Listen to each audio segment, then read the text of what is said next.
सागर में आया खूनी उबाल।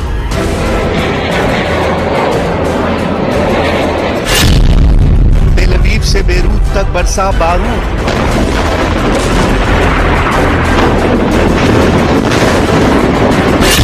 भड़क उठा हिजबुल्लाह का उस्ताद। पिछले 48 घंटों में उत्तरी इजराइल और दक्षिणी लेबनान का इलाका ज्वालामुखी की तरह धधक रहा है। 48 घंटे के अंदर हजारों की संख्या में रॉकेटों से हमले हुए हैं। आसमान से हजारों टन बारूद बरसाए गए हैं। बमों की ऐसी बारिश पिछले साल अक्टूबर में हमास के साथ शुरू हुए युद्ध के बाद पहली बार उत्तरी इजराइल और दक्षिणी लेबनान में इतने बड़े हमलों को अंजाम दिया गया। बमों की ऐसी बारिश पिछले साल अक्टूबर में हमास के साथ शुरू हुए युद्ध के बाद पहली बार उत्तरी इजराइल और दक्षिणी लेबनान में इतने बड़े हमलों को अंजाम दिया गया।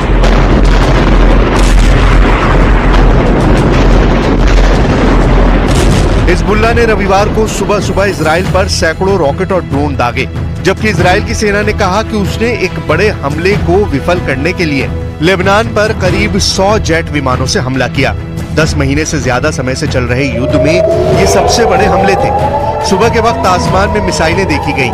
उत्तरी इजराइल में हवाई हमले के सायरन बजने लगे, लेकिन इतनी ज्यादा संख्या में रॉकेट से हमले हुए थे कि इजराइल के एयर डिफेंस सिस्टम फेल हो गए।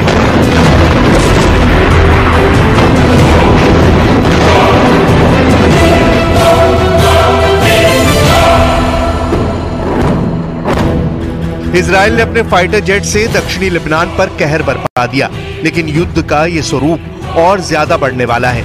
एक तरफ इजराइल में इमरजेंसी लागू करनी पड़ी है और नेतन्याहू ने ऐलान कर दिया है कि लेबनान में जो हुआ है वो ईरान में भी हो सकता है। यानी जिस हिजबुल्लाह को कथित तौर पर ईरान से बारूद मिलता है, अब इजराइल इस जंग को उस ईरान तक ले जाने के मूड में है।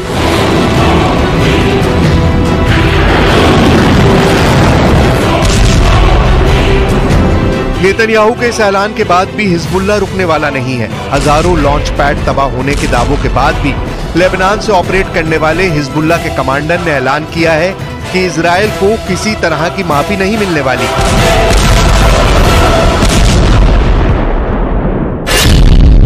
इजराइल के हमलों से बेरूत तक खलबली।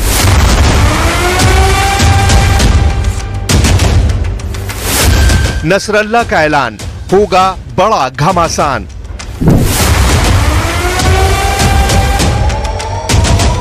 रविवार की सुबह जब उन 320 कत्यूशा रॉकेट को लेबनान की धरती से दागा गया और इजराइल में 11 सैन्य ठिकानों को निशाना बनाया गया, उसके ठीक बाद हिजबुल्लाह के कैंप में जश्न मनाया जाने लगा।